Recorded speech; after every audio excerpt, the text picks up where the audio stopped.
Malam itu udara terasa seperti kristal. Dingin, tajam, dan penuh dengan kilau buatan. Pendingin ruangan di Grand Ballroom Hotel Bintang 5 ini bekerja dengan sangat baik, mengirimkan embusan hawa sejuk yang membuat kulit Kania meremang di balik gaun sutra berwarna zamrud yang memeluk tubuhnya. Gaun ini, yang harganya bisa membayar uang muka sebuah rumah sederhana, terasa seperti baju zirah. Malam ini adalah malam penobatan suaminya, Wisnu. Dan ia, sebagai sang permaisuri, harus tampil tanpa celah. Ia tersenyum. Senyum yang telah ia latih selama 10 tahun pernikahan mereka. Senyum yang bisa berarti apa saja. Persetujuan, kebahagiaan, atau sekadar topeng untuk menyembunyikan kelelahan. Kerumunan orang berdengung di sekelilingnya seperti lebah di sarang emas. Para pria dalam setelan jas mahal, para wanita dalam gaun malam yang berkilauan, semua tertawa dengan nada yang terlalu tinggi, memegang gelas-gelas sampanye yang ramping seolah itu adalah piala.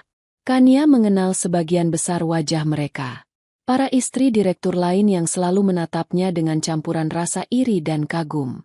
Iri karena suaminya, Wisnu, adalah bintang yang sedang naik daun di perusahaan, dan kagum karena Kania sendiri berasal dari keluarga yang namanya sudah besar bahkan sebelum Wisnu tahu cara mengejak kata saham. Mereka tidak tahu, atau mungkin pura-pura tidak tahu, bahwa sebagian besar modal awal perusahaan Wisnu berasal dari warisan yang Kania cairkan, dari penjualan sebidang tanah milik neneknya yang ia relakan tanpa berpikir dua kali. Bagi mereka, Kania hanyalah istri yang beruntung. "Kania, kau tampak memukau malam ini," sapa seorang wanita dengan anting berlian yang menjuntai hampir menyentuh bahunya. Kania mengenalnya sebagai istri kepala divisi pemasaran. Ia membalas dengan senyum dan pujian yang sama datarnya. Basa-basi adalah tarian yang harus ia kuasai, dan ia adalah penari yang ulung. Matanya berkeliling mencari Wisnu. Suaminya sedang berada di tengah lingkaran kecil para petinggi perusahaan, tertawa terbahak-bahak. Tangannya menepuk punggung salah satu dari mereka dengan penuh percaya diri. Wisnu tampak begitu hidup di bawah sorotan lampu. Ia dilahirkan untuk berada di panggung seperti ini. Dan Kania, ia yang membangun panggung itu. Balok demi balok, paku demi paku, dengan uang, koneksi, dan pengorbanan waktu yang tak terhitung jumlahnya. Ia ingat hari-hari awal mereka. Tinggal di sebuah apartemen sewaan yang sempit, di mana bau cat lembab menempel di dinding. Wisnu, dengan mata berapi-api dan setumpuk proposal yang lebih tebal dari bantal mereka, akan berbicara tanpa henti tentang mimpinya. Dan Kania, yang baru saja menyelesaikan kuliah bisnisnya dengan predikat cum laude, mendengarkan. Ia tidak hanya mendengarkan, ia menganalisis, memberikan masukan, memperbaiki rencana bisnisnya, dan akhirnya, membuka buku ceknya. Ia memilih untuk berada di belakang layar, membereskan administrasi, mengurus keuangan pribadi mereka, menciptakan sebuah rumah yang tenang agar Wisnu bisa fokus, berperang, di dunia luar. Itu adalah pilihannya. Sebuah pilihan yang didasari oleh cinta. Cinta yang naif. Pikirnya sekarang dengan sedikit getir. Seorang pelayan melintas dengan nampan berisi minuman. Kania mengambil segelas air putih. Ia harus menjaga kepalanya tetap jernih. Acara puncak akan segera dimulai. Pembawa acara sudah naik ke atas panggung. Suaranya yang menggelegar membelah dengungan percakapan, meminta perhatian semua orang. Jantung Kania mulai berdebar sedikit lebih cepat. Ini dia. Momen yang telah Wisnu kerjakan selama bertahun-tahun. Momen di mana ia akan diakui sebagai direktur terbaik tahun ini. Dan tanpa mengurangi rasa hormat, penghargaan paling bergengsi malam ini, Astra Excellence Award untuk direktur terbaik tahun ini, jatuh kepada Bapak Wisnu Pradipta. Tepuk tangan membahana. Riuh, gemuruh, memekakan telinga. Kania berdiri, ikut bertepuk tangan. Matanya berkaca-kaca karena bangga. Ia melihat Wisnu memeluk beberapa orang di sekitarnya sebelum berjalan menuju panggung. Langkahnya tegap, senyumnya lebar dan penuh kemenangan. Ia tampak seperti raja yang berjalan menuju tahtanya.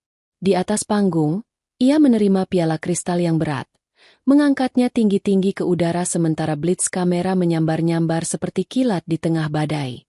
Wisnu mendekati mikrofon. Terima kasih. Terima kasih banyak. Suaranya terdengar mantap, dipenuhi emosi yang terkendali. Saya tidak bisa berkata-kata. Penghargaan ini bukan hanya untuk saya. Ini untuk seluruh tim yang telah bekerja keras tanpa lelah. Ia berhenti sejenak, matanya menyapu seluruh ruangan. Kania mengira tatapan mereka akan bertemu. Ia sudah menyiapkan senyum termanisnya, sebuah anggukan kecil yang mengatakan, "Aku bangga padamu." Tapi mata Wisnu melewatinya begitu saja, seolah ia hanyalah bagian dari dekorasi ruangan. Ada banyak orang yang harus saya ucapkan terima kasih. Lanjut Wisnu. Dewan direksi atas kepercayaannya, rekan-rekan kerja atas dukungannya. Ia kembali berhenti. Kali ini senyumnya menjadi lebih lembut, lebih personal. Tapi di balik setiap kesuksesan, selalu ada inspirasi. Ada seseorang yang menjadi mercusuar di tengah badai, yang menjadi alasan saya untuk terus mendorong diri saya hingga ke batas kemampuan. Jantung Kania berdebar kencang. Inilah saatnya. Setelah 10 tahun berada di balik bayang-bayang, mungkin malam ini Wisnu akhirnya akan menyebut namanya di depan semua orang. Ia merasakan pipinya mulai memanas. Antisipasi yang manis menjalari dirinya. Seseorang yang percayanya kepada saya tidak pernah goyah. Seseorang yang energinya menular dan kecerdasannya menginspirasi saya setiap hari. Kania tersenyum lebih lebar. Itu pasti dirinya. Siapa lagi? Dan saya ingin berbagi momen ini dengannya. Fania, bisakah kamu naik ke atas panggung bersamaku? Nama itu terdengar seperti pecahan kaca di telinga Kania. Fania, bukan Kania. Nama itu asing, namun terasa familiar. Ia melirik ke meja tempat para manajer muda duduk. Seorang wanita muda yang cantik, dengan gaun merah menyala yang kontras dengan gaun zamrudnya, berdiri dengan anggun. Itu Fania, manajer proyek baru di tim Wisnu. Kania pernah bertemu dengannya sekali di acara makan malam informal. Seorang wanita yang cerdas, ambisius, dan menatap suaminya dengan cara yang seharusnya tidak ia lakukan. Dengungan di dalam ruangan berubah. Dari tepuk tangan menjadi bisik-bisik yang ingin tahu. Semua mata kini tertuju pada Fania yang berjalan anggun menuju panggung, lalu beralih ke Kania, sang istri, yang berdiri membeku di tempatnya. Senyum di wajah Kania terasa kaku, seperti topeng porselen yang retak. Ia bisa merasakan ratusan pasang mata menusuknya, penuh dengan rasa ingin tahu, kasihan, dan beberapa di antaranya, kepuasan yang tersembunyi. Di atas panggung, Wisnu menyambut Fania dengan senyum hangat. Ia meraih tangan wanita itu, menggenggamnya erat. Mereka berdiri berdampingan, piala kristal berada di antara mereka. Tampak seperti pasangan yang serasi. Blitz kamera kembali berpendar liar, mengabadikan momen yang akan menjadi berita utama di buletin internal perusahaan besok. Lalu, Wisnu kembali ke mikrofon. Tangannya masih menggenggam tangan Fania. Ia menatap wanita di sampingnya dengan tatapan memuja yang pernah Kania lihat dulu. Tatapan yang sudah bertahun-tahun tidak ia terima. Inilah, kata Wisnu. Suaranya bergema di seluruh penjuru ballroom yang mendadak senyap. Inilah orang yang menjadi support system sejati saya selama ini. Fania, tanpamu, aku tidak akan berada di sini malam ini. Dunia Kania runtuh. Bukan runtuh dengan suara ledakan yang dahsyat, tapi runtuh dalam keheningan yang mematikan. Udara di paru-parunya seakan tersedot habis. Tepuk tangan yang kembali terdengar kali ini terasa seperti hantaman di wajahnya. Setiap tepukan adalah tamparan. Ia melihat Wisnu, suaminya, pria yang ia bangun dari nol, kini berdiri di puncak kejayaannya sambil memegang tangan wanita lain dan menghapus seluruh eksistensi Kania dari sejarah hidupnya. Ia bukan lagi sang arsitek. Ia bahkan tidak dianggap sebagai fondasi. Ia hanyalah tanah kosong tempat orang lain membangun istananya. Ia tidak ingat bagaimana ia berhasil menjaga senyum bekunya tetap di tempat. Ia tidak ingat bagaimana ia menerima ucapan selamat yang canggung dari beberapa orang yang berani mendekatinya. Yang ia ingat hanyalah rasa dingin. Rasa dingin yang merayap dari ujung kakinya, naik ke tulang punggungnya, dan menetap di hatinya, mengubahnya menjadi sebongkah es. Di tengah kebisingan pesta perayaan itu, di tengah panggung kehancurannya sendiri, Kania tidak meneteskan air mata. Ia hanya berdiri di sana, gaun zamrudnya terasa seperti kain karung, dan di dalam keheningan jiwanya, sebuah keputusan telah dibuat. Keputusan yang dingin, tajam, dan tanpa ampun. Persis seperti udara malam itu. Perjalanan pulang terasa lebih lama dari 1 dekade pernikahan mereka. Mobil sedan mewah buatan Jerman itu melaju membelah jalanan ibu kota yang basah oleh sisa gerimis. Interiornya yang terbuat dari kulit dan kayu terbaik terasa seperti peti mati yang sempit. Keheningan di antara mereka begitu pekat, begitu berat, hingga rasanya Kania bisa menyentuhnya. Ini bukan keheningan yang menenangkan setelah hari yang panjang. Ini adalah keheningan yang memekakan, keheningan yang syarat dengan kata-kata yang tidak terucap, pengkhianatan yang tidak termaafkan. Wisnu memegang kemudi dengan kedua tangannya. Buku-buku jarinya memutih. Ia tidak menyalakan radio. Ia hanya fokus pada jalanan di depannya. Rahangnya mengeras. Ia melirik Kania sesekali dari sudut matanya. Mungkin mengharapkan sebuah ledakan. Teriakan, tangisan, atau rentetan pertanyaan. Itu adalah reaksi yang normal. Reaksi yang bisa ia tangani. Reaksi yang bisa ia redam dengan permintaan maaf yang dibuat-buat atau alasan yang terdengar masuk akal. Tapi Kania tidak memberinya apa-apa. Kania hanya duduk diam di kursinya. Ia menatap keluar jendela, pada lampu-lampu kota yang berpendar kabur seperti kenangan yang memudar. Ia tidak menangis. Matanya kering dan terasa panas. Air mata adalah untuk kesedihan, untuk rasa kehilangan. Apa yang ia rasakan sekarang sudah melampaui itu semua. Ini adalah sesuatu yang lain. Sesuatu yang dingin dan hampa. Seolah-olah seseorang telah masuk ke dalam dirinya dan mematikan semua saklar emosi. Yang tersisa hanyalah logika murni, yang berputar seperti mesin yang baru saja dihidupkan.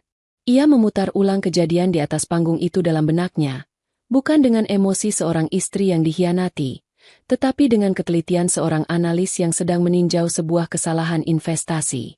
Wisnu yang memanggil nama Fania. Wisnu yang menggenggam tangannya. Dan kalimat itu, kalimat terkutuk yang akan selamanya terpatri di otaknya. Inilah support system sejati saya selama ini. Kalimat itu bukan sekadar pengakuan perselingkuhan. Itu adalah sebuah deklarasi. Deklarasi bahwa 10 tahun hidup Kania, pengorbanannya, dukungannya, modalnya, semuanya dianggap tidak ada. Nol. Kosong. Ia telah dihapus dari narasi kesuksesan suaminya sendiri di depan umum. Ini bukan lagi soal hati yang terluka. Ini adalah soal harga diri yang diinjak-injak hingga lumat. Mobil akhirnya memasuki gerbang rumah mereka. Sebuah rumah besar di kawasan elit, dengan taman yang terawat rapi dan pilar-pilar tinggi yang menyiratkan kemapanan. Rumah yang cicilannya lunas tahun lalu berkat bonus besar Wisnu. Bonus dari sebuah proyek yang idenya berasal dari diskusi tengah malam mereka di meja makan. Ironis. Setiap sudut rumah ini terasa seperti pengingat akan kontribusinya. Kontribusi yang kini telah dinafikan. Begitu mesin mobil mati, keheningan menjadi semakin tak tertahankan. Wisnu akhirnya membuka mulutnya. Suaranya terdengar serak. Kau tidak akan mengatakan apa-apa. Kania tidak menoleh. Ia hanya terus menatap garasi di depan mereka. Apa yang perlu dikatakan? Jawabnya. Suaranya datar, tanpa getaran sedikit pun. Jawaban itu tampaknya membuat Wisnu lengah. Ia melepas sabuk pengamannya dengan gerakan kasar. Jangan begini, Kania. Jangan memberiku perlakuan diam seperti ini. Marahlah. Berteriaklah. Lakukan sesuatu. Untuk apa? Kania akhirnya menoleh. Matanya menatap lurus ke arah Wisnu. Di bawah cahaya temaram dari lampu taman, ia melihat suaminya dengan jelas untuk pertama kalinya setelah sekian lama. Ia tidak melihat pria yang ia cintai, pria yang ia dukung. Ia melihat seorang pria arogan yang diselimuti oleh keegoisan. Seorang pria asing yang kebetulan telah berbagi tempat tidur dengannya selama 10 tahun. Semuanya sudah sangat jelas, bukan? Kau sudah menjelaskannya di depan ratusan orang. Wisnu menghela napas, mengusap wajahnya dengan frustrasi. Dengar, aku tahu bagaimana kelihatannya. Bagaimana kelihatannya? Potong Kania.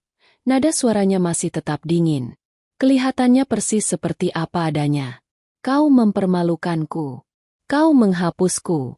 Kau menempatkan wanita lain di posisiku di momen terbesarmu. Tidak ada interpretasi lain, Wisnu. Mereka keluar dari mobil dan masuk ke dalam rumah yang terasa seperti museum. Dingin dan sunyi. Wisnu melempar kunci mobil ke atas meja dengan suara berdebam, memecah keheningan. Ia melepas dasinya, melonggarkan kerah kemejanya.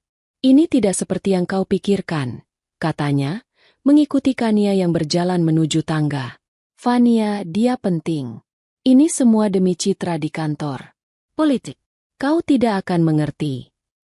Langkah Kania berhenti di anak tangga pertama. Ia berbalik, dan untuk sesaat, Wisnu melihat kilatan di matanya. Bukan amarah, bukan kesedihan. Itu adalah sesuatu yang lebih menakutkan. Itu adalah kekecewaan yang telah membeku menjadi penghinaan. Aku tidak akan mengerti, ulangnya pelan. Setiap kata diucapkan dengan penekanan yang tajam. Aku, yang memegang gelar Master Administrasi Bisnis. Aku, yang membaca setiap draft proposalmu sebelum kau ajukan ke Dewan. Aku, yang menyarankanmu untuk mengambil alih proyek digitalisasi 2 tahun lalu yang akhirnya membawamu ke posisimu sekarang. Kau pikir aku tidak mengerti politik kantor? Wisnu terdiam. Ia lupa. Ia sudah terbiasa melihat Kania dalam balutan daster di rumah, mengurus menu makan malam dan jadwal sekolah anak-anak, jika mereka punya anak, tapi mereka selalu menundanya demi karir Wisnu, sehingga ia lupa pada wanita cerdas yang ia nikahi. Jangan merendahkanku, Wisnu, lanjut Kania. Setidaknya berikan aku kehormatan itu. Akui saja, kau berselingkuh dengannya, dan kau terlalu pengecut untuk memberitahuku secara pribadi. Jadi kau melakukannya di atas panggung. Rasa bersalah akhirnya tampak di wajah Wisnu, tetapi dengan cepat digantikan oleh pembelaan diri. Aku tidak bermaksud menyakitimu. Semua terjadi begitu saja. Aku stres, pekerjaan begitu menekan, dan Fania dia mengerti. Dia mengerti. Gema Kania. Kata-kata itu terasa seperti racun di lidahnya. Tentu saja. Dan aku, yang memastikan kau punya rumah untuk pulang, makanan hangat di meja, kemeja bersih di lemari, dan dana tak terbatas di rekeningmu, aku tidak mengerti. Ia tidak menunggu jawaban. Ia melanjutkan langkahnya menaiki tangga. Ia tidak menuju kamar tidur utama mereka. Ia berbelok ke lorong, menuju kamar tamu di ujung. Wisnu mengikutinya. Suaranya kini terdengar memohon. Kania, kita bisa bicarakan ini. Jangan seperti ini. Mau tidur di mana kau? Kania berhenti di depan pintu kamar tamu. Tangannya sudah memegang kenop pintu. Di tempat di mana aku bisa berpikir, jawabnya. Berpikir tentang apa? Tentang kita. Kania menatapnya sekali lagi. Tatapan yang terasa seperti vonis. Aku sudah selesai berpikir tentang kita. Sekarang, aku akan mulai berpikir tentang aku. Ia masuk ke dalam kamar dan menutup pintu di depan wajah Wisnu. Ia tidak membantingnya. Ia menutupnya dengan pelan, dengan gerakan yang pasti. Suara, klik. Dari kunci yang ia putar dari dalam terdengar seperti suara palu hakim yang diketuk. Final. Di dalam kamar tamu yang asing, Kania tidak menyalakan lampu. Ia berjalan dalam gelap menuju jendela, menyingkap tirainya sedikit. Ia bisa melihat sebagian dari taman belakang. Kolam renang yang airnya berkilauan di bawah cahaya bulan. Semuanya dibeli dengan uangnya. Dibangun di atas tanahnya. Di dalam keheningan kamarnya. Badai itu akhirnya datang. Tetapi badai itu tidak membawa air mata. Badai itu membawa kejernihan. Cinta, kesetiaan, pengabdian, semua itu terasa seperti konsep yang usang dan tidak relevan. Yang ada sekarang hanyalah perhitungan, aset dan liabilitas, keuntungan dan kerugian. Dan Wisnu, suaminya, baru saja mengubah dirinya dari aset terbesarnya menjadi liabilitas yang harus segera dilikuidasi. Malam itu, di dalam kamar yang dingin, seorang istri yang patah hati telah mati, dan seorang investor yang kejam telah lahir. Ia tidak akan meratapi nasib. Ia akan menyusun rencana. Pintu kamar tamu yang tertutup bukan sekadar sekat dari kayu. Itu adalah perbatasan antara dua negara yang kini berperang. Garis demarkasi antara masa lalu dan masa depan. Di dalam ruangan itu, Kania tidak tidur. Kantuk adalah sebuah kemewahan yang tidak ia butuhkan. Matanya yang kering menatap langit-langit yang putih dan kosong. Pikirannya bekerja dengan kecepatan dan presisi superkomputer. Kesedihan adalah kabut, dan ia tidak punya waktu untuk tersesat di dalamnya. Yang ia butuhkan adalah kejernihan, dan pengkhianatan Wisnu, seburuk apapun rasanya, telah memberinya hal itu. Ia seperti terbangun dari mimpi panjang selama 10 tahun. Ia bangkit dari tempat tidur. Gaun zamrud yang mahal itu kini terasa seperti kostum dari pertunjukan yang telah usai. Ia melepaskannya tanpa sentimen, membiarkannya jatuh ke lantai seperti kulit ular yang berganti. Ia masuk ke kamar mandi, berdiri di bawah pancuran air panas, membiarkan air itu menghapus sisa-sisa malam yang hina. Ia menggosok kulitnya hingga memerah, seolah ingin menghilangkan jejak sentuhan Wisnu, jejak kehidupannya yang lama. Ia tidak menangis. Air yang membasahi wajahnya hanyalah air dari pancuran. Ketika ia keluar, dibalut handuk putih tebal, ia merasa seperti orang yang berbeda. Lebih ringan. Lebih fokus. Pukul 3 pagi. Rumah itu sunyi senyap. Hanya detak jam kuno di ruang keluarga yang terdengar seperti hitungan mundur. Kania mengenakan setelan piyama sutra yang nyaman, lalu berjalan tanpa suara keluar dari kamar tamu. Ia melewati pintu kamar utama mereka yang sedikit terbuka. Ia bisa mendengar dengkuran halus Wisnu. Pria itu tidur dengan nyenyak. Perutnya kenyang oleh makan malam mewah dan egonya terpuaskan oleh penghargaan. Ia tidur seperti seorang raja yang tidak menyadari bahwa kerajaannya akan runtuh saat fajar tiba. Rasa jijik yang dingin menjalari Kania, namun ia menepisnya. Emosi adalah beban. Tujuannya adalah ruang kerja di lantai bawah. Ruangan itu secara teknis adalah milik mereka berdua, tapi Wisnu jarang menggunakannya. Ia lebih suka membawa pekerjaannya ke meja makan atau sofa. Ruang kerja itu adalah domain Kania. Rak-rak bukunya dipenuhi buku-buku tentang investasi, hukum properti, dan biografi para pemimpin bisnis. Di sudut ruangan, di balik sebuah lukisan pemandangan sawah yang menenangkan, terdapat sebuah brankas yang tertanam di dinding. Jari-jari Kania menari di atas panel digital dengan lincah. Kombinasi angka itu adalah tanggal lahir ayahnya, seorang pengusaha tua yang sebelum meninggal selalu menasihatinya. Cintai suamimu dengan segenap hatimu, Kania. Tapi urus asetmu dengan segenap otakmu. Jangan pernah mencampur adukan keduanya. Nasihat yang bijak, yang ia ikuti bahkan ketika ia sedang dimabuk cinta. Pintu brankas yang tebal terbuka tanpa suara. Di dalamnya tidak banyak perhiasan. Perhiasan bisa dibeli. Yang ada di dalamnya adalah sumber kekuatannya yang sebenarnya. Ia mengeluarkan map-map yang tersusun rapi. Map pertama, yang paling tebal, berisi perjanjian pranikah mereka. Ia membukanya. Ia masih ingat betapa tersinggungnya Wisnu saat ia menyodorkan dokumen ini seminggu sebelum pernikahan mereka. Kau tidak percaya padaku? Tanyanya dengan nada terluka. Aku percaya pada cinta kita, jawab Kania dengan tenang saat itu. Tapi ayahku mengajariku untuk percaya pada dokumen legal. Ia membaca sekilas klausul-klausul penting. Semua aset yang dimiliki sebelum menikah, dan semua keuntungan yang dihasilkan dari aset-aset tersebut, tetap menjadi milik pribadi masing-masing. Semua warisan yang diterima setelah menikah juga menjadi milik pribadi. Ini adalah benteng pertahanannya. Map kedua berisi sertifikat-sertifikat. Bukan sertifikat penghargaan, tapi sertifikat kepemilikan.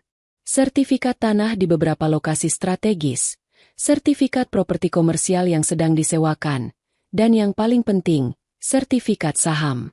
Di sana, tercetak dengan tinta hitam di atas kertas berharga, adalah bukti kepemilikannya atas 90% saham PT Mentari Sejahtera, sebuah perusahaan induk yang terdengar biasa saja. PT Mentari Sejahtera inilah yang menjadi investor utama di perusahaan Wisnu, menyuntikkan dana di saat-saat kritis, membeli saham di saat harganya rendah. Wisnu tahu perusahaan itu adalah investornya, tapi ia tidak pernah tahu Atau tidak pernah mau repot-repot mencari tahu bahwa pemilik sebenarnya adalah wanita yang tidur di sebelahnya setiap malam. Ia hanya menerima dana dan menganggapnya sebagai keajaiban atau hasil dari proposalnya yang brilian. Kan ia tersenyum tipis. Senyum yang tidak akan disukai Wisnu. Ayahnya benar. Cinta membuat buta. Tapi dokumen legal bisa melihat dalam gelap. Ia meletakkan dokumen-dokumen itu di atas meja. Sekarang adalah waktunya untuk mengaktifkan pasukannya. Ia mengambil ponselnya. Kontak pertama yang ia hubungi ada di panggilan cepat nomor 2, setelah nomor Wisnu. Ia ragu sejenak, lalu menghapus nomor Wisnu dari panggilan cepat nomor 1. Sebuah tindakan kecil, tapi terasa sangat memuaskan. Ia menekan nomor 2. Panggilan itu dijawab pada dering kedua. Suaranya serak karena tidur.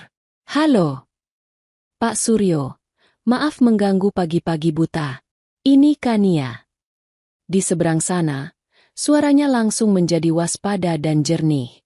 Pak Suryo adalah pengacara keluarganya selama lebih dari 30 tahun. Seorang pria tua yang tajam dan tidak banyak bicara. Bu Kania, saya harap tidak ada masalah serius. Tergantung dari sisi mana Anda melihatnya, jawab Kania. Suaranya tetap tenang. Saya mau Anda menyiapkan surat gugatan cerai terhadap Wisnu Pradipta. Segera. Terdengar keheningan sejenak. Baik. Dasarnya. Perselingkuhan dan perbuatan tidak menyenangkan. Buktinya sangat publik. Terjadi tadi malam di acara penghargaan perusahaannya. Ratusan orang melihatnya. Saya yakin beberapa dari mereka merekamnya. Saya mengerti, kata Pak Suryo. Dan pembagian aset. Sesuai perjanjian pranikah, tidak ada yang perlu dinegosiasikan. Semua milik saya tetap milik saya. Semua yang diatasnamakan bersama akan kita likuidasi. Tapi saya ragu ada banyak. Sebagian besar diatasnamakan saya atau perusahaan saya. Sangat bijaksana. Saya akan siapkan draftnya pagi ini. Akan saya kirimkan melalui email untuk Anda tinjau sebelum jam kerja dimulai. Terima kasih, Pak Suryo. Bu Kania, kata pengacara itu sebelum Kania menutup telepon. Ayah Anda akan bangga. Kan ia menutup telepon. Hatinya terasa sedikit hangat. Ia tidak sendirian dalam pertempuran ini. Kontak kedua adalah penasihat keuangannya, Pak Harun. Seorang pria brilian berusia 40-an yang telah membantunya melipat gandakan warisannya. Ia mengirim pesan singkat terlebih dahulu. Urgent. Butuh bicara sekarang. Ini soal PT Mentari Sejahtera. Tak sampai 1 menit. Ponselnya berdering. Kania? Ada apa? Suara Harun terdengar cemas. Harun, aku butuh bantuanmu, kata Kania. Langsung ke intinya. Aku mau kita menarik semua investasi dari PT Wijaya Karya Persada. Wijaya Karya Persada adalah nama perusahaan Wisnu. Harun terdiam. Kania bisa membayangkan raut terkejut di wajahnya. Semuanya? Kania, itu akan membunuh perusahaan itu. Arus kas mereka bergantung pada jalur kredit kita. Proyek baru mereka sepenuhnya didanai oleh kita. Menarik dana sekarang sama saja dengan mencabut alat bantu hidup dari pasien. Aku tahu, jawab Kania dingin. Itulah tujuannya. Tapi, kenapa? Ini keputusan bisnis yang sangat buruk. Kita akan rugi. Aku tidak peduli kerugiannya. Harun, anggap saja ini biaya untuk membereskan masalah pribadi.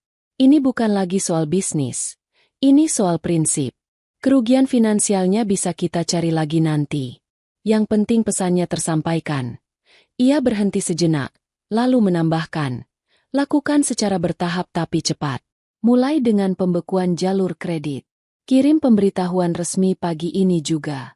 Lalu, dalam 2 hari ke depan, cairkan semua saham kita. Jual rugi pun tidak apa-apa. Aku mau kita keluar sepenuhnya. Harun, yang sudah mengenalnya cukup lama, tahu bahwa jika Kania sudah menggunakan nada suara seperti itu, keputusannya tidak bisa diganggu-gugat. Baik, Kania, aku akan lakukan. Aku akan siapkan tim pagi ini. Tapi kau yakin soal ini? Aku tidak pernah seyakin ini seumur hidupku, jawabnya. Setelah menutup telepon, Kania duduk di kursi kulit yang empuk di ruang kerjanya. Fajar mulai menyingsing, mengirimkan garis-garis cahaya pucat melalui jendela. Di luar sana, dunia mulai terbangun. Di dalam sini, sebuah kerajaan sedang bersiap untuk dihancurkan. Ia menatap tumpukan dokumen di atas mejanya. Itu bukan hanya kertas. Itu adalah amunisi. Dan ia siap untuk berperang. Tidak akan ada air mata. Hanya akan ada strategi, eksekusi, dan kemenangan mutlak.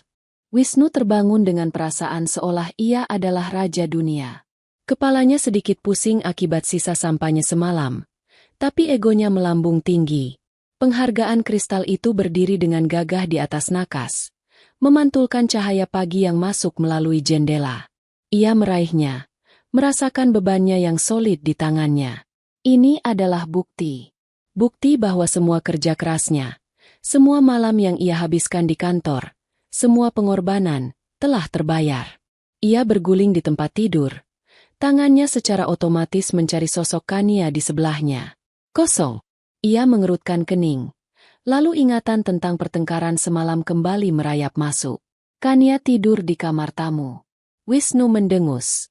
Wanita memang terlalu emosional. Kania hanya perlu waktu untuk mendinginkan kepalanya. Lalu ia akan sadar bahwa apa yang Wisnu lakukan semalam adalah langkah strategis yang brilian. Membawa Fania ke atas panggung akan memperkuat posisinya di mata para manajer muda yang loyal pada Fania. Itu semua demi bisnis. Kania akan mengerti pada akhirnya. Ia selalu mengerti. Dengan penuh percaya diri, ia bangkit dari tempat tidur dan bersiap-siap untuk ke kantor. Ia memilih setelan jas termahalnya, dasi sutra berwarna marun, dan jam tangan Swiss yang berkilauan di pergelangan tangannya. Saat ia turun ke bawah, ia melihat Kania sudah duduk di meja makan, membaca tablet sambil menyesap tehnya. Ia tampak tenang, terlalu tenang. Ia tidak terlihat seperti wanita yang habis menangis semalaman. Ini sedikit aneh, tapi Wisnu mengabaikannya. Pagi, sapanya, mencoba terdengar santai sambil mengambil sepotong roti. Pagi, jawab Kania tanpa mengalihkan pandangan dari tabletnya. Dengar, soal semalam. Wisnu memulai, siap dengan pidato permintaan maafnya yang setengah hati. Tidak perlu dibahas lagi, potong Kania. Akhirnya menatapnya. Matanya jernih dan dingin. Semuanya sudah jelas. Wisnu merasa lega. Ia salah mengartikan ketenangan Kania sebagai tanda penerimaan. Baguslah kalau kau mengerti. Aku tahu kau akan. Aku mau sarapan dengan tenang. Wisnu, bisakah? Nada suaranya tidak mengizinkan adanya bantahan. Wisnu mengangkat bahu, menghabiskan rotinya dengan cepat. Lalu bergegas pergi. Ia harus tiba di kantor lebih awal untuk menikmati pujian dari para bawahannya. Dan benar saja, begitu ia melangkah masuk ke lobi kantornya, ia disambut seperti pahlawan yang baru kembali dari medan perang. Ucapan selamat datang dari segala penjuru. Para karyawan tersenyum lebih lebar. Para manajer menepuk punggungnya. Fania menunggunya di depan lift, memberinya senyuman penuh kemenangan. Selamat pagi. Bos, atau haruskah aku bilang, direktur terbaik? Simpan pujianmu, Fania. Masih banyak pekerjaan yang harus dilakukan, kata Wisnu, mencoba terdengar rendah hati, meskipun hatinya membengkak karena bangga. Hari itu dimulai dengan sempurna. Namun, kesempurnaan itu tidak bertahan lama. Sekitar pukul 10 pagi, saat ia sedang memimpin rapat evaluasi, ponselnya bergetar. Panggilan dari Direktur Keuangan, Pak Teddy, seorang pria paruhbaya yang selalu tampak cemas. Wisnu menolak panggilannya. Ia tidak suka diganggu saat rapat. Tapi ponselnya bergetar lagi, dan lagi. Dengan kesal, ia akhirnya meminta izin keluar dari ruang rapat. Ada apa, Teddy? Aku sedang rapat penting. Semburnya begitu menjawab telepon. Masalah besar, Pak Wisnu. Masalah sangat besar. Suara Teddy terdengar panik. Saya baru saja dapat telepon dari Bank Sentral Asia. Mereka membekukan seluruh jalur kredit perusahaan kita. Efektif sejak 1 jam yang lalu. Jantung Wisnu serasa berhenti berdetak sejenak. Apa? Bagaimana bisa? Kita tidak pernah telat membayar. Reputasi kita bagus. Jalur kredit itu adalah napas perusahaan. Tanpanya, semua operasional, pembayaran gaji, dan tagihan supplier akan macet total. Mereka bilang penjamin utama kita, PT Mentari Sejahtera, menarik jaminan mereka. Tanpa pemberitahuan. Mereka hanya bilang ini adalah bagian dari restrukturisasi portofolio internal mereka. Ini gila, Pak. Tidak ada yang melakukan hal seperti ini. PT Mentari Sejahtera. Investor misterius yang telah menjadi malaikat pelindung perusahaannya selama bertahun-tahun.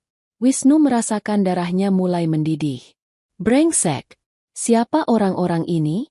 Coba hubungi mereka. Aku mau bicara dengan direkturnya sekarang juga. Itu masalah lainnya. Pak, kontak kita di sana. Pak Bimo, sudah tidak bisa dihubungi. Nomornya tidak aktif. Saya coba hubungi kantor pusatnya, tapi hanya dijawab oleh resepsionis yang mengatakan semua pertanyaan harus diajukan melalui email. Ini tidak masuk akal. Ini adalah sabotase. Wisnu kembali ke ruang rapat dengan wajah pucat. Ia membubarkan rapat dengan alasan ada urusan darurat. Ia membanting pintu ruangannya, mencoba berpikir jernih. Ini pasti ulah salah satu pesaingnya. Ya, pasti itu. Mereka iri dengan penghargaannya. Sebelum ia sempat menyusun rencana, sebuah email masuk ke komputernya. Subjeknya, pemberitahuan penghentian pendanaan proyek Aris. Pengirimnya, Departemen Legal PT Mentari Sejahtera. Dengan tangan gemetar, Wisnu membukanya. Email itu singkat, padat, dan brutal. Isinya menyatakan bahwa PT Mentari Sejahtera, sebagai investor tunggal, menarik seluruh dananya dari proyek Aris, proyek pembangunan pusat data baru yang menjadi andalan Wisnu tahun ini.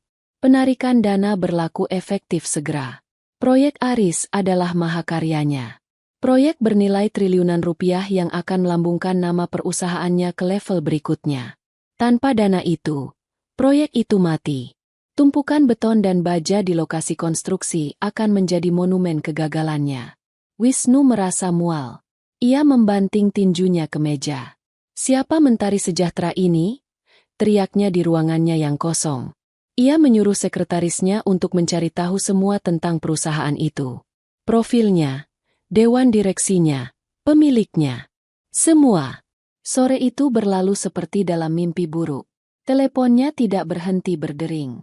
Kepala proyek, kontraktor, supplier, semua menanyakan kepastian dana. Ia tidak punya jawaban. Fania masuk ruangannya.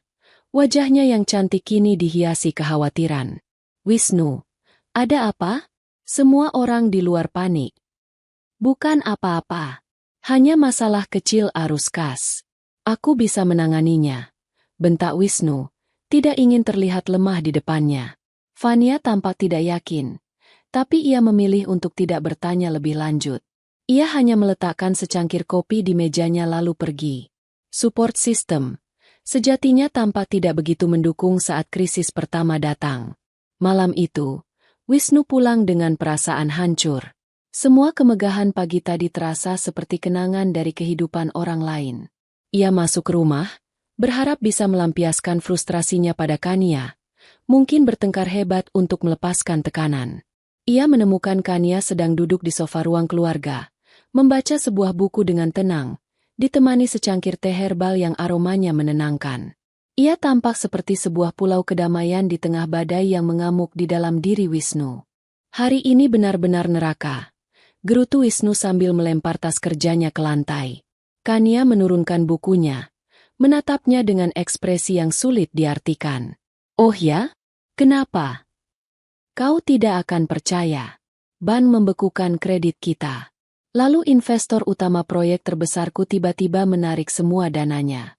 Tanpa alasan. Entah orang gila mana yang menjalankan perusahaan itu. Mereka mencoba menghancurkanku. Kania. Mereka iri padaku. Ia berjalan mondar-mandir seperti singa dalam kandang. Ia berhenti dan menatap Kania, mengharapkan simpati, dukungan, atau setidaknya, sebuah pelukan. Kania hanya menatapnya dengan tenang. Investor yang mana? Tanyanya pelan. PT Mentari Sejahtera. Pernah dengar?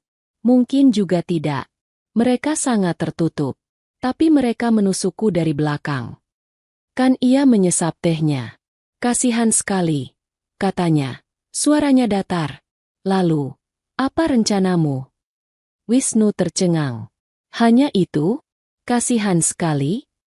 Tidak ada kepanikan? Tidak ada tawaran bantuan? Aku tidak tahu. Aku sedang memikirkannya. Setidaknya kau bisa menunjukkan sedikit simpati, kan? Kania menutup bukunya, meletakkannya dengan rapi di atas meja. Ia berdiri. Aku sudah lelah. Wisnu, aku mau tidur. Ia berjalan melewati Wisnu begitu saja, menuju kamar tamu.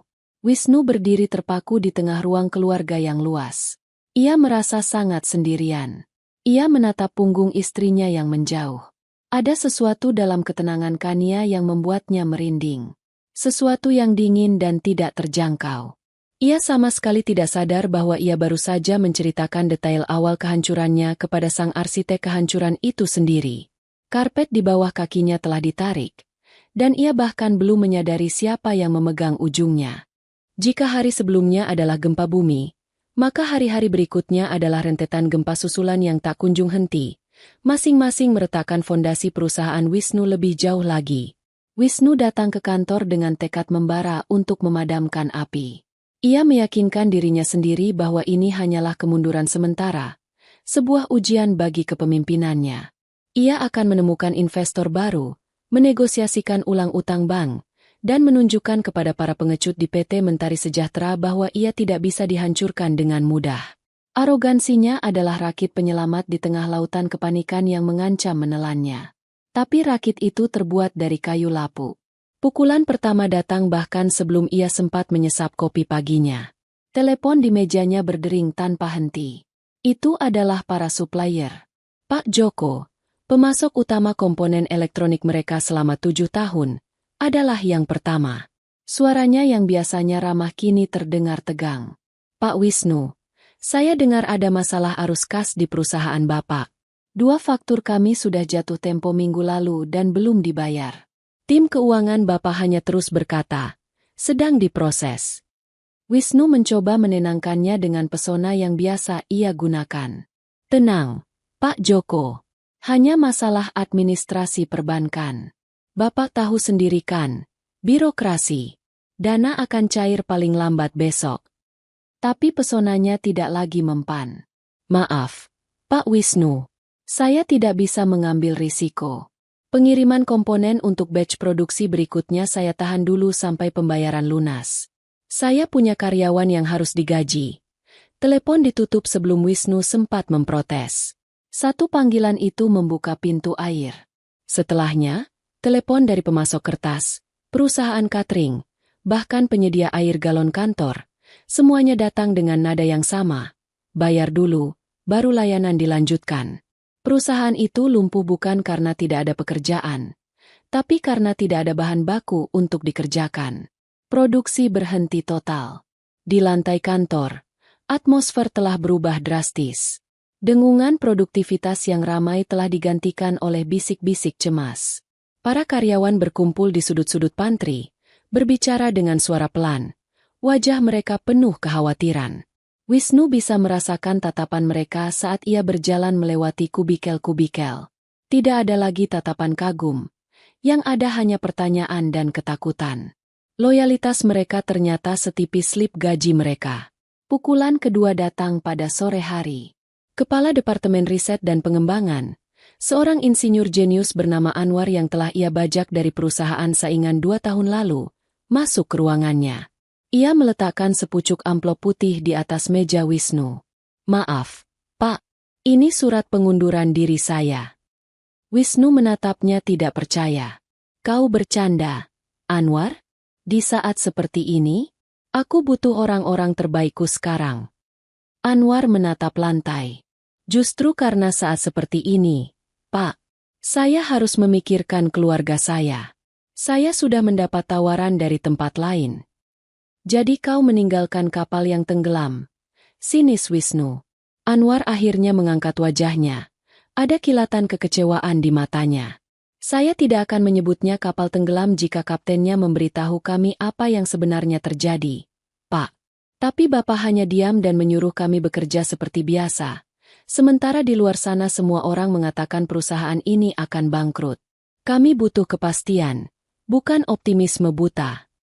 Setelah Anwar keluar, 3 insinyur terbaik lainnya dari timnya menyusul. Sore itu, Wisnu kehilangan seluruh tulang punggung departemen inovasinya. Orang-orang yang ia bangga-banggakan sebagai aset terbesarnya ternyata hanya profesional yang mencari keamanan kerja. Ia mencoba mencari pelarian pada Fania. Ia memanggil wanita itu ke ruangannya, berharap mendapatkan suntikan semangat atau ide brilian. Fania masuk, masih tampak cantik seperti biasa, tapi ada ketegangan di sekitar matanya. Aku butuh bantuanmu, Van, kata Wisnu. Suaranya terdengar lebih lelah dari yang ia inginkan. Moral karyawan hancur. Kita harus melakukan sesuatu. Fania duduk di hadapannya, menyilangkan kakinya. Aku sudah mencoba bicara dengan timku. Tapi sulit. Wisnu. Mereka semua bertanya apakah gaji bulan depan masih akan turun. Ia berhenti, lalu menatap Wisnu dengan ragu. Apakah masih akan turun? Pertanyaan itu terasa seperti tamparan. Tentu saja. Kau meragukanku. Bukan begitu, katanya cepat. Tapi kita harus realistis. Reservasi kita di restoran Perancis untuk akhir pekan ini. Mungkin sebaiknya kita batalkan? Aku dengar kartu kredit perusahaan sudah tidak bisa digunakan. Wisnu menatapnya kosong. Di tengah badai kehancuran ini, yang Fania khawatirkan adalah reservasi makan malam. Ia tiba-tiba sadar, Fania jatuh cinta pada direktur terbaik tahun ini, pada pria yang berdiri di atas panggung dengan piala di tangannya. Ia tidak jatuh cinta pada Wisnu, pria yang kini duduk di kursi yang terasa terlalu besar, dikelilingi oleh masalah yang tak terpecahkan. Support system sejatinya ternyata hanya berfungsi saat cuaca cerah. Putus asa, Wisnu mencoba jalan terakhir. Ia akan menggunakan dana pribadinya. Ia masih punya beberapa investasi saham dan reksadana atas namanya dan Kania. Itu tidak akan cukup untuk menyelamatkan perusahaan. Tapi setidaknya bisa untuk membayar gaji dan menenangkan para supplier untuk sementara. Ia membuka aplikasi perbankan prioritasnya di laptop. Ia masuk ke akun investasi gabungan mereka. Jantungnya mencelos. Saldonya 0. Semua unit reksadana telah dijual 3 hari yang lalu. Semua saham telah dilikuidasi. Hasilnya telah ditransfer ke sebuah rekening yang tidak ia kenali. Ia beralih ke rekening pribadinya. Isinya juga jauh berkurang. Hanya tersisa dana operasional bulanan. Bonus-bonus besar yang ia simpan di sana telah lenyap. Ia melacak transaksinya. Ada transfer besar ke rekening gabungan mereka beberapa hari yang lalu. Tepat sebelum akun gabungan itu dikosongkan. Kania pasti yang melakukannya. Tapi kenapa? Untuk apa? Otaknya yang dilanda kepanikan tidak bisa menghubungkan titik-titik itu. Ia hanya berpikir mungkin Kania sedang memindahkannya ke instrumen investasi lain tanpa memberitahunya. Ya, pasti begitu. Kania selalu pandai mengelola uang. Malam itu, ia pulang ke rumah yang terasa semakin dingin. Ia tidak lagi punya energi untuk memulai pertengkaran. Ia hanya ingin merosot di sofa dan berharap semua ini hanyalah mimpi buruk. Ia menemukan Kania di taman belakang, sedang memangkas mawar dengan gunting kecil.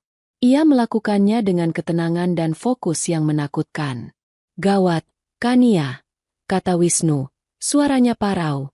Seseorang menguras habis rekening investasi kita. Aku cek tadi, semuanya kosong. Kania tidak berhenti memotong. Ia membuang setangkai mawar yang layu. Oh ya? Aku yang memindahkannya, katanya dengan santai. Wisnu membeku.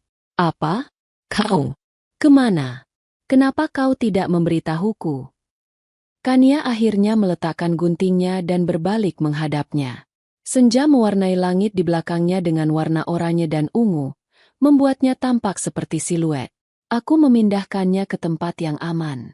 Aku rasa ini bukan saat yang tepat untuk berinvestasi di perusahaan yang tidak stabil. Tidak stabil?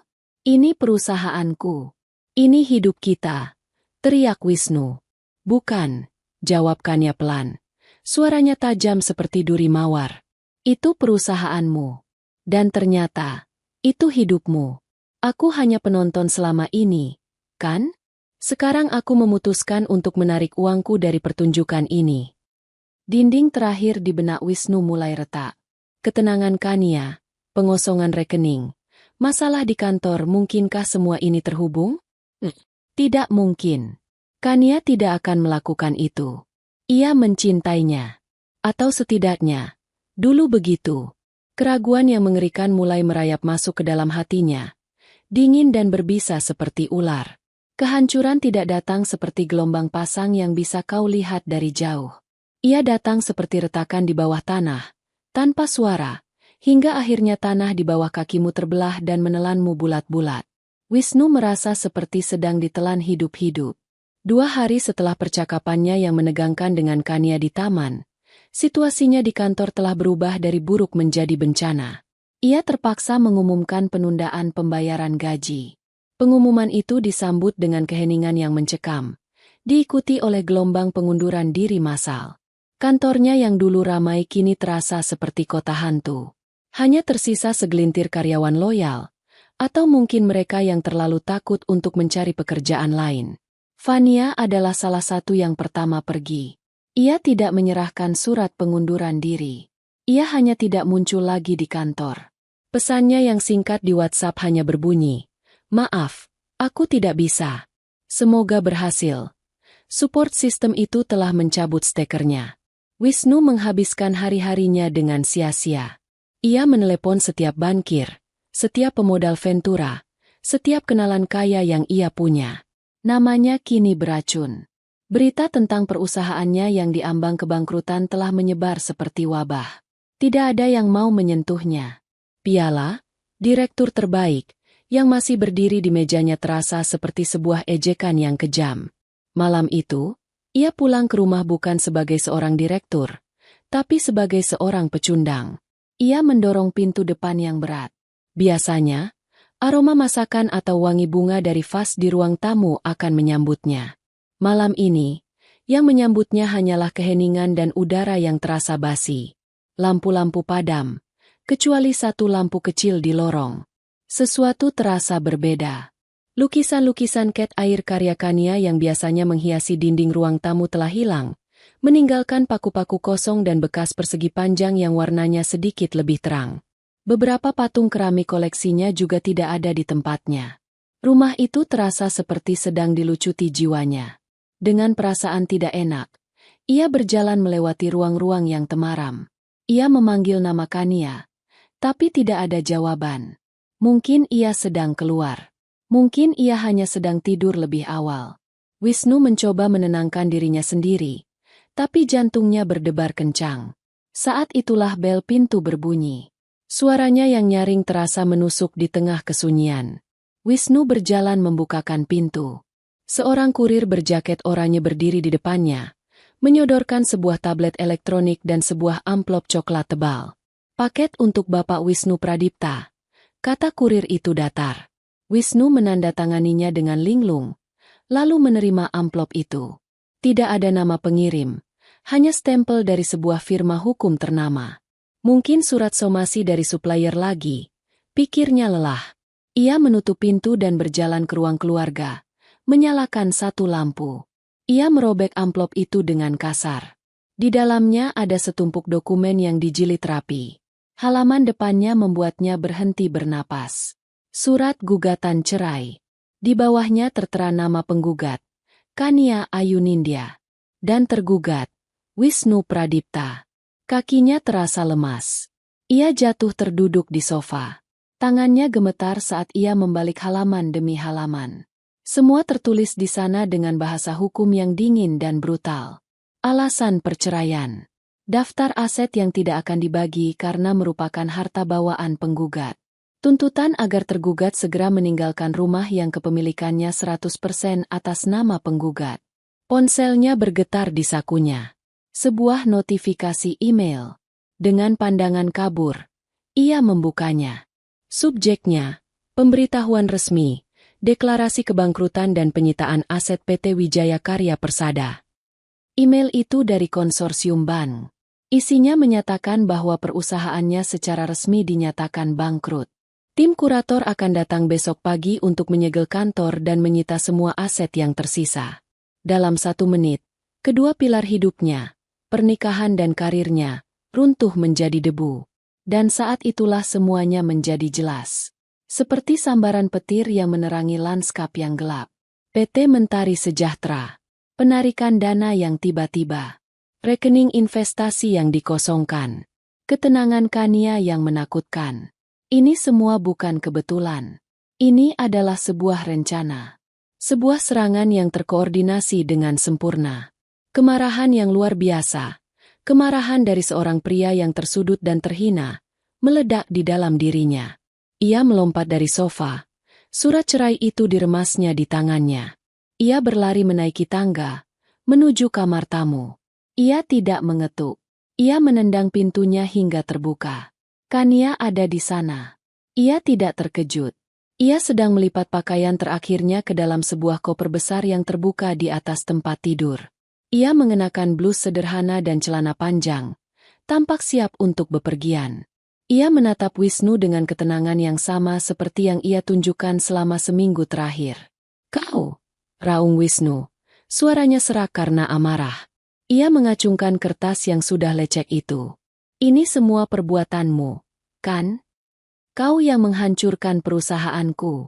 Kau dalang di balik semuanya." Kania berhenti melipat. Ia menatap lurus ke mata Wisnu yang memerah. Tidak ada rasa takut di matanya. Hanya ada kelegaan yang dingin. "Ya," jawabnya singkat. Satu kata itu menghantam Wisnu lebih keras daripada ribuan pukulan. "Kenapa?" bisik Wisnu. Energinya tiba-tiba terkuras habis. "Kenapa kau melakukan ini padaku, Kania? Aku pikir kau mencintaiku." Kania tertawa. Bukan tawa yang riang, tapi tawa yang kering dan penuh ironi. "Cinta? Kau bicara tentang cinta?" Kau berdiri di atas panggung di depan semua orang, memegang tangan wanita lain, dan mengatakan dialah support system MU yang sejati. Kau menghapus 10 tahun hidupku seolah aku ini tidak pernah ada. Kau tidak hanya menghancurkan hatiku, Wisnu. Kau mencoba menghancurkan harga diriku. Jadi, aku memutuskan untuk menunjukkan padamu seperti apa support system MU yang sebenarnya. Ia berjalan mendekati Wisnu, berhenti tepat di hadapannya. "Selama ini, aku adalah sistemnya. Aku modalnya. Aku strateginya. Aku jaring pengamannya. Dan kau anggap semua itu sebagai hal yang biasa saja. Kau pikir kau membangun semua ini sendirian." Ia menepuk dada Wisnu dengan ujung jarinya. "Sekarang, sistem itu sudah aku matikan. Semua yang kutarik, perusahaan, uang, rumah ini, semuanya adalah milikku. Itu bukan hasil usahamu. Itu adalah hasil investasiku yang kau salah gunakan." Ia mengambil langkah mundur, meraih pegangan kopernya. "Nikmati hasil dari usahamu sendiri, Wisnu. Lihat seberapa jauh kau bisa melangkah tanpa support system." Wisnu hanya bisa menatapnya. Mulutnya terbuka tapi tidak ada suara yang keluar. Ia melihat istrinya, mantan istrinya, wanita yang ia anggap remeh, kini berdiri di hadapannya sebagai sang eksekutor. Wanita yang telah merencanakan kejatuhannya dengan presisi seorang jenderal perang. Kania berjalan melewatinya, menarik kopernya di belakangnya. Ia tidak menoleh ke belakang. Suara roda koper yang beradu dengan lantai marmer adalah satu-satunya suara di ruangan itu, mengiringi langkahnya keluar dari rumah itu, dan keluar dari kehidupan Wisnu selamanya. Wisnu ditinggalkan sendirian, di dalam kamar yang bukan miliknya, di dalam rumah yang akan segera diambil darinya, dengan sisa-sisa hidupnya yang hancur berkeping-keping di tangannya.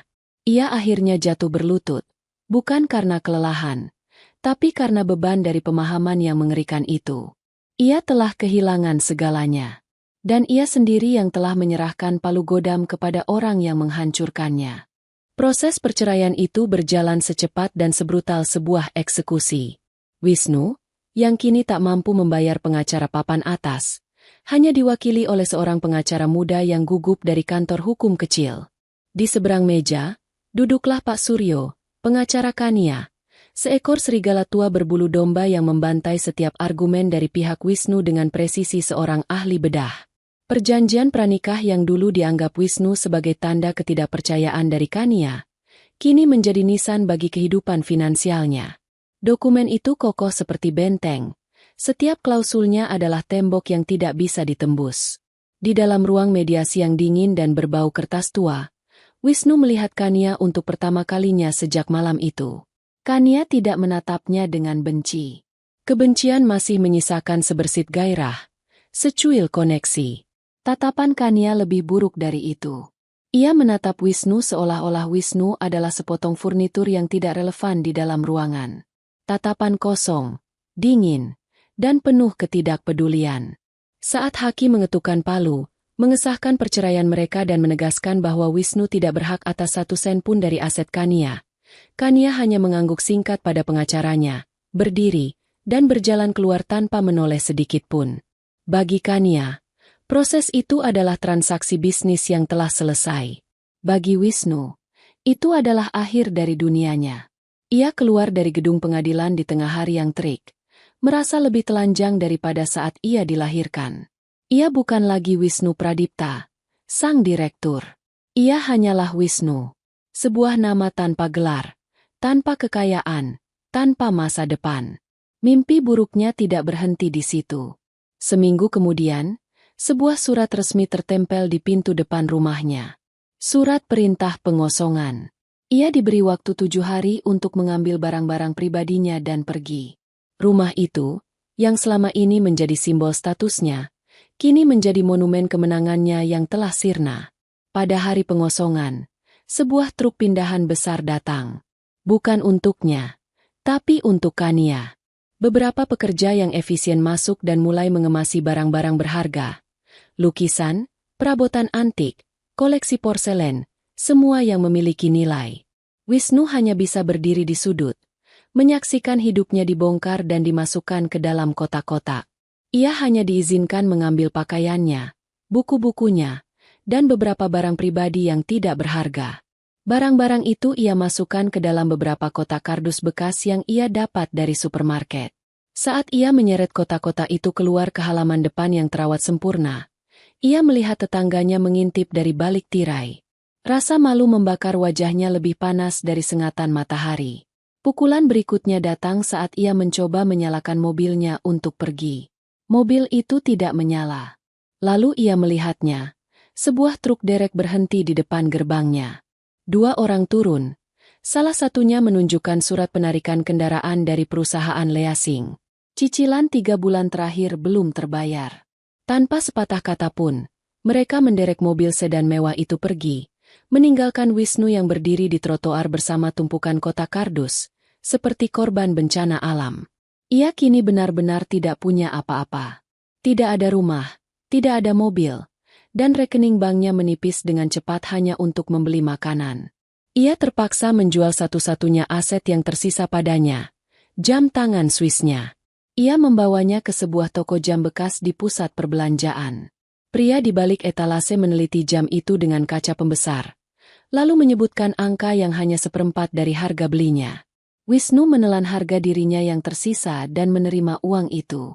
Uang tunai di tangannya terasa berat, bukan karena jumlahnya, tapi karena beban kegagalannya. Ia butuh tempat tinggal. Dengan putus asa, ia mulai menelepon orang-orang yang ia sebut teman. Orang-orang yang pernah ia traktir makan malam mahal, yang pernah bermain golf dengannya di akhir pekan, yang tertawa paling keras mendengar leluconnya. Orang pertama adalah Dodi, rekan bisnisnya. "Wah, maaf sekali, Wisnu," kata Dodi dengan nada yang dibuat-buat prihatin. "Apartemenku kecil sekali. Lagi pula istriku sedang tidak enak badan. Mungkin lain kali." Ya, Wisnu tahu ia berbohong. Orang kedua adalah Harry, teman kuliahnya. Jawabannya lebih canggung lagi. "Aduh, bro, bukannya nggak mau bantu, Tapi mertuaku lagi nginap di rumah. Penuh banget. Coba hubungi yang lain, deh. Panggilan ketiga, keempat, dan kelima berakhir dengan pola yang sama. Penolakan halus, alasan yang dibuat-buat, janji kosong untuk menelepon balik. Ia tiba-tiba menyadari bahwa lingkaran pertemanannya bukanlah jaring pengaman, melainkan kumpulan lintah yang hanya menempel saat ia masih berdarah segar dengan kesuksesan. Kini setelah ia kering kerontang, mereka semua melepaskan diri. Malam itu, dengan uang hasil penjualan jam tangannya, Wisnu menyewa sebuah kamar di sebuah losmen murah di pinggiran kota. Tempat itu berbau apak dan lembab. Cat di dindingnya mengelupas, dan spraynya terasa agak lengket. Ia merebahkan diri di atas kasur yang pernya menusuk punggungnya, menatap langit-langit yang bernoda bekas bocor. Lampu neon di luar jendela berkedip-kedip, mengirimkan cahaya yang sakit ke dalam kamarnya yang suram. Di tengah kesunyian yang hanya dipecah oleh suara lalu lintas di kejauhan, ia akhirnya sendirian dengan pikirannya. Tidak ada lagi gangguan, tidak ada lagi penolakan. Yang ada hanya kenyataan pahit. Ia mencoba mencari-cari kesalahan. Ia menyalahkan Kania yang dianggapnya pendendam dan kejam. Ia menyalahkan teman-temannya yang tidak setia. Ia menyalahkan para investor yang panik. Ia menyalahkan Fania yang meninggalkannya. Ia menyalahkan semua orang, kecuali sosok yang menatapnya kembali dari cermin kusam di dinding kamar mandi, dirinya sendiri. Ia masih tidak bisa melihat bahwa kejatuhannya bukanlah karena satu malam penghinaan di atas panggung. Malam itu hanyalah pemicunya. Kejatuhannya telah dibangun selama bertahun-tahun, bata demi bata. Setiap kali ia menganggap remeh Kania, setiap kali ia mengambil pujian atas ide Kania, setiap kali egonya membengkak dan membuatnya lupa pada fondasi tempat ia berdiri. Ia adalah seorang direktur yang telah jatuh, bukan karena ditarik ke bawah oleh orang lain, tetapi karena ia telah membusuk dari dalam. Dan di dalam kamar losmen yang pengap itu, untuk pertama kalinya, ia merasakan sesuatu yang lebih dalam dari kemarahan atau rasa malu. Ia merasakan ketakutan. Ketakutan akan hari esok. Ketakutan akan kekosongan yang membentang di hadapannya tanpa akhir. Sementara dunia Wisnu menyusut menjadi sebuah kamar losmen yang suram, dunia Kania justru mengembang tanpa batas. Babak barunya tidak dimulai dengan pesta atau perayaan. Babak barunya dimulai dengan keheningan dan secangkir teh hijau di sebuah kantor kosong di lantai 37 sebuah gedung pencakar langit baru di pusat distrik bisnis. Ruangan itu masih berbau cat dan perabotan baru. Dindingnya terbuat dari kaca dari lantai ke langit-langit, menyajikan pemandangan kota Jakarta yang terbentang seperti permadani kelabu yang hidup. Di bawah sana, ribuan mobil bergerak seperti aliran darah di pembuluh arteri kota. Dulu, ia hanya melihat pemandangan seperti ini dari restoran mewah saat menemani Wisnu. Sekarang, pemandangan ini adalah miliknya. Ia menempelkan nama perusahaan barunya di pintu kaca dengan tangannya sendiri. Kalyana Capital. Kalyana, dalam bahasa Sanskerta, berarti keberuntungan, kebajikan, dan keindahan.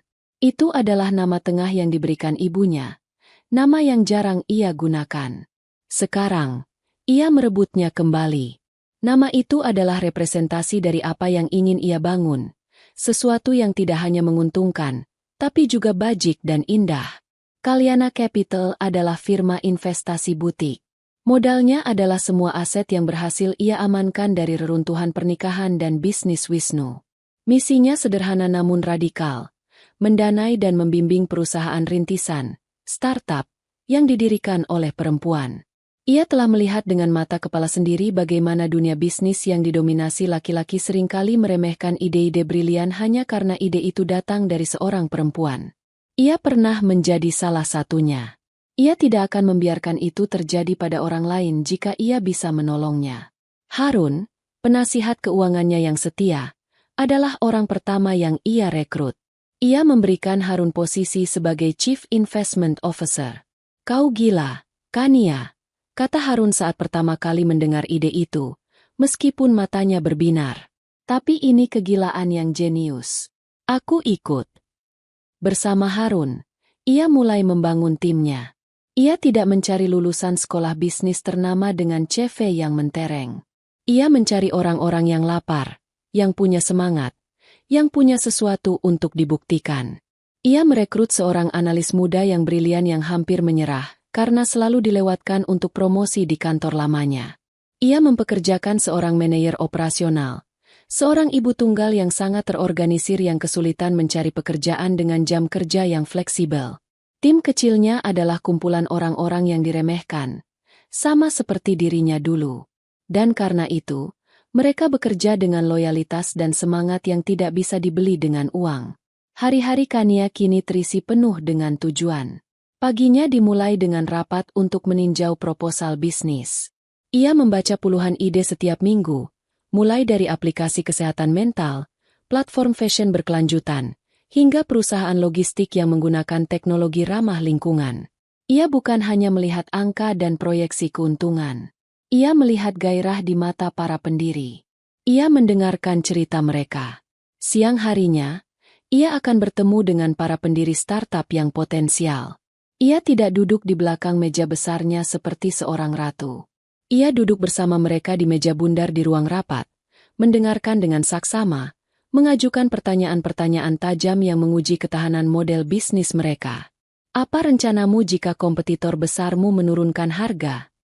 Bagaimana kau akan mempertahankan pelanggan pertamamu?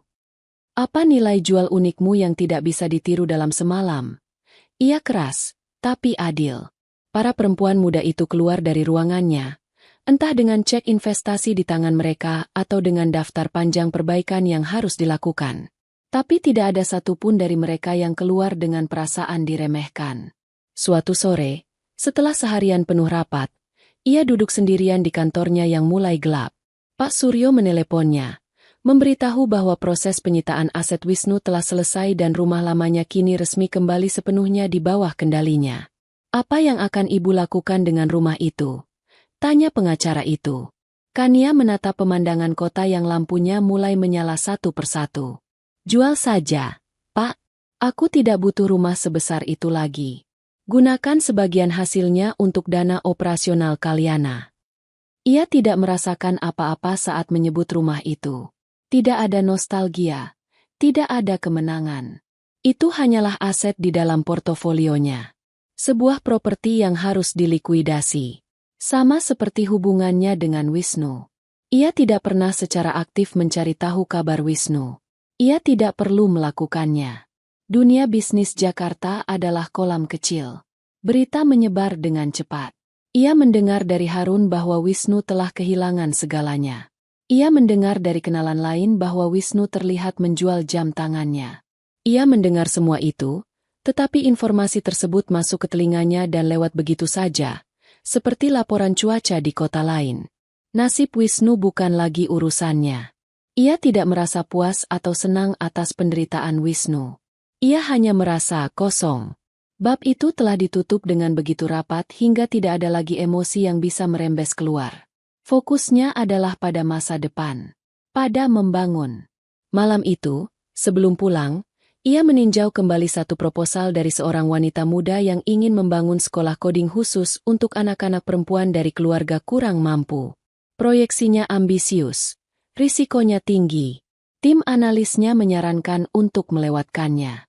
Tapi Kania melihat sesuatu yang lain. Ia melihat percikan api di mata gadis itu saat presentasi. Percikan api yang sama yang pernah ia miliki, yang pernah Wisnu miliki, sebelum keserakahan dan keegoisan memadamkannya. Ia mengangkat telepon dan menelepon Harun. Harun, soal proposal, kode untuk semua, itu. Kita ambil. Siapkan draft investasinya. Di seberang sana, Harun terkejut.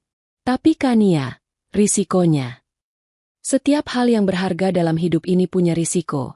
Potong Kania, matanya menatap lampu-lampu kota yang berkilauan. Aku bertaruh pada orangnya, bukan hanya pada angkanya. Saat ia menutup telepon, ia tersenyum untuk pertama kalinya hari itu. Senyum yang tulus. Ia tidak lagi membangun panggung untuk orang lain. Ia kini membangun jembatan. Dan perasaan itu jauh lebih memuaskan daripada balas dendam manapun. Ia telah menemukan babak barunya, bukan dengan menghancurkan masa lalunya, tapi dengan berinvestasi pada masa depan. 1 tahun telah berlalu. Waktu, seperti air, mengikis tepian yang tajam dari kenangan, menghaluskannya menjadi kerikil-kerikil tumpul yang tidak lagi bisa melukai. Bagi Kania, 1 tahun itu terasa seperti seumur hidup yang baru. Kalyana Capital tidak lagi hanya sebuah ide ambisius, tetapi telah menjadi nama yang disegani di dunia investasi. Ia telah berhasil mendanai 7 perusahaan rintisan, menciptakan lebih dari 100 lapangan kerja baru, dan yang terpenting, membuktikan bahwa berinvestasi pada perempuan adalah strategi bisnis yang cerdas. Ia tidak lagi tinggal di apartemen. Beberapa bulan yang lalu, ia membeli sebuah penthouse di puncak gedung yang sama dengan kantornya. Sebuah ruang minimalis yang dipenuhi cahaya, dengan teras yang luas tempat ia menanam herba dan bunga-bunga favoritnya. Itu adalah istananya di langit, sebuah benteng ketenangan yang ia bangun dengan tangannya sendiri. Hidupnya kini adalah miliknya seutuhnya, diatur oleh jadwalnya sendiri, diisi dengan pekerjaan yang ia cintai dan orang-orang yang ia hormati. Nama Wisnu Pradipta telah memudar dari benaknya, menjadi tidak lebih dari sebuah catatan kaki dalam sejarah hidupnya yang panjang. Malam itu, hujan turun dengan derasnya, mengubah jalanan Jakarta menjadi sungai-sungai hitam yang memantulkan cahaya lampu neon. Kania sedang dalam perjalanan pulang. Ia baru saja selesai makan malam dengan seorang investor dari Singapura yang tertarik untuk menjadi mitra strategis bagi Kalyana Capital. Pertemuan itu berjalan sangat baik. Ia mengendarai mobil listriknya yang senyap, melaju dengan tenang di tengah badai. Alunan musik jazz lembut memenuhi kabin mobil, menciptakan kepompong kedamaian yang melindunginya dari kekacauan di luar. Ia berhenti di sebuah persimpangan lampu merah di kawasan yang agak kumuh, tidak jauh dari sebuah pasar tradisional yang sudah tutup. Wiper mobilnya bekerja tanpa lelah menyapu air dari kaca depan. Di tengah monotonnya gerakan wiper dan derasnya hujan, matanya secara tidak sengaja tertuju pada sebuah halte bus di seberang jalan. Halte itu remang-remang, hanya diterangi oleh cahaya dari papan reklame di atasnya. Beberapa orang berteduh di sana, merapatkan diri untuk menghindari tempias. Di antara mereka, ada satu sosok yang menarik perhatiannya. Seorang pria yang duduk di bangku paling ujung, terpisah dari yang lain. Ia tampak basah kuyup, meskipun berada di bawah atap. Pakaiannya yang kotor dan compang-camping menempel di tubuhnya yang kurus. Rambutnya panjang dan gimbal. Janggutnya tidak terurus menutupi sebagian besar wajahnya. Awalnya, Kania hanya merasakan sekelumit rasa kasihan yang abstrak, seperti yang biasa dirasakan orang saat melihat potret kemiskinan dari balik kaca mobil mereka yang nyaman. Hanya satu dari sekian banyak wajah tanpa nama yang menjadi bagian dari pemandangan kota. Ia hendak membuang muka saat pria itu tiba-tiba batuk. Batuk yang keras dan dalam, yang membuat seluruh tubuhnya terguncang. Ia mengangkat wajahnya sejenak ke arah cahaya, dan pada saat itulah, waktu seolah berhenti bagi Kania. Jantungnya seperti diremas. Ia mengenali wajah itu. Di balik kotoran dan rambut yang acak-acakan, di balik tatapan mata yang kosong dan putus asa, di balik tulang pipi yang menonjol karena kurang gizi, itu adalah wajah Wisnu. Dunia di luar mobilnya seakan lenyap. Suara hujan dan musik jazz memudar menjadi keheningan. Yang ada hanyalah citra mengerikan di depannya. Wisnu, suaminya selama 10 tahun. Wisnu, direktur terbaik yang berdiri angkuh di atas panggung. Wisnu, pria yang pernah ia cintai dengan segenap hatinya. Kini hanyalah sesosok bayangan yang menggigil kedinginan di tepi jalan. Tidak lebih dari seorang gelandangan. Ia tidak merasakan kejutan yang meledak-ledak. Yang ia rasakan adalah gelombang dingin yang merayap perlahan di dalam pembuluh darahnya. Ia melihat Wisnu menggosok-gosokkan kedua lengannya, mencoba mencari kehangatan yang sia-sia. Ia melihat pria itu menatap kosong ke arah genangan air di kakinya yang telanjang dan kotor. Tidak ada lagi arogansi di matanya. Tidak ada lagi api ambisi. Yang tersisa hanyalah kekosongan. Kehampaan total. Sebuah kilas balik melintas di benak Kania. Ia teringat malam penghargaan itu. Wisnu dalam setelan jasnya yang sempurna. Rambutnya tertata rapi. Kulitnya bersih dan terawat. Ia teringat senyum kemenangannya saat memegang piala kristal. Bagaimana ia memegang tangan Fania dengan bangga. Bagaimana ia menatap wanita itu dengan penuh pemujaan. Ia membandingkan citra pria berkilauan itu dengan makhluk menyedihkan yang kini ada di hadapannya. Kontrasnya begitu ekstrim, begitu brutal, hingga terasa tidak nyata. Apa yang ia rasakan saat itu? Bukan kemenangan. Ia tidak merasakan kepuasan sedikit pun. Balas dendam, ternyata, adalah hidangan yang saat disajikan terasa hambar dan dingin. Ia juga tidak merasakan belas kasihan. Sosok di seberang jalan itu terlalu asing, terlalu jauh dari pria yang pernah ia kenal. Belas kasihan hanya bisa diberikan pada sesuatu yang masih terhubung dengan kita. Dan koneksi antara Kania dan Wisnu telah terputus sama sekali. Yang ia rasakan adalah sebuah penegasan. Sebuah konfirmasi yang suram bahwa keputusannya setahun yang lalu adalah satu-satunya keputusan yang benar. Ini bukanlah perbuatannya. Ia tidak membuat Wisnu menjadi seperti ini. Ia hanya mengambil kembali apa yang menjadi miliknya. Sisa dari kehancuran ini adalah murni hasil karya Wisnu sendiri. Ketidakmampuannya untuk bangkit, keengganannya untuk menerima kesalahan, kesombongannya yang mencegahnya untuk memulai lagi dari bawah, semua itulah yang telah menyeretnya ke hal tebus yang dingin ini. Klakson dari mobil di belakangnya menyentakkannya kembali ke dunia nyata. Lampu lalu lintas sudah berubah hijau. Ia mengerjapkan matanya, seolah baru saja terbangun dari mimpi. Sejenak, ia ragu. Haruskah ia melakukan sesuatu? Membuka jendela dan memberinya uang? Membelinya makanan hangat? Tapi untuk apa? Itu hanya akan memperpanjang penderitaannya, memberinya harapan palsu. Itu bukanlah tanggung jawabnya lagi. Wisnu adalah hantu dari masa lalunya. Dan orang tidak seharusnya berinteraksi dengan hantu. Dengan tarikan napas pelan, Kania melepaskan rem. Mobilnya meluncur maju dengan mulus, meninggalkan hal tebus itu di belakang. Ia melirik sekilas ke kaca spion. Bayangan Wisnu semakin mengecil, semakin kabur di tengah derasnya hujan, hingga akhirnya lenyap di telan malam. Ia tidak merasakan apa-apa. Tidak ada rasa bersalah, tidak ada kelegaan. Hanya ada kekosongan. Bab itu benar-benar telah berakhir. Ia kini telah melihat halaman terakhirnya. Dan ia siap untuk tidak pernah membuka buku itu lagi. Malam itu Kania tidak bisa tidur nyenyak. Bukan karena penampakan Wisnu mengganggunya. Citra itu memang menempel di benaknya. Tetapi bukan sebagai sumber kesedihan atau trauma. Melainkan sebagai sebuah titik di akhir sebuah kalimat yang sangat panjang. Ia tidak bisa tidur karena pikirannya terlalu jernih, terlalu aktif. Seolah-olah dengan melihat akhir dari cerita Wisnu, otaknya akhirnya mendapat izin untuk mengarsipkan seluruh folder tentang masa lalunya dan fokus sepenuhnya pada apa yang ada di depan. Ia bangkit dari tempat tidur saat langit di luar masih berwarna nila gelap. Ia berjalan ke teras penthouse-nya. Udara pagi masih dingin, tetapi bersih dan segar setelah diguyur hujan semalaman. Kota di bawahnya masih tertidur. Hanya beberapa kerlip lampu dari kendaraan dini hari yang bergerak di jalanan. Ia menyeduh secangkir kopi hitam pekat. Aromanya yang kaya mengisi udara. Ia berdiri di sana, bersandar pada pagar kaca, menyaksikan salah satu pertunjukan alam paling agung, matahari terbit. Perlahan, cakrawala di timur mulai memerah, mengusir kegelapan.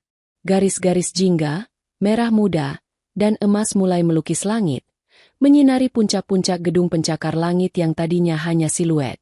Awan-awan kelabu berubah menjadi gumpalan kapas yang bercahaya. Kota itu perlahan-lahan terbangun, menggeliat di bawah sentuhan hangat sang mentari.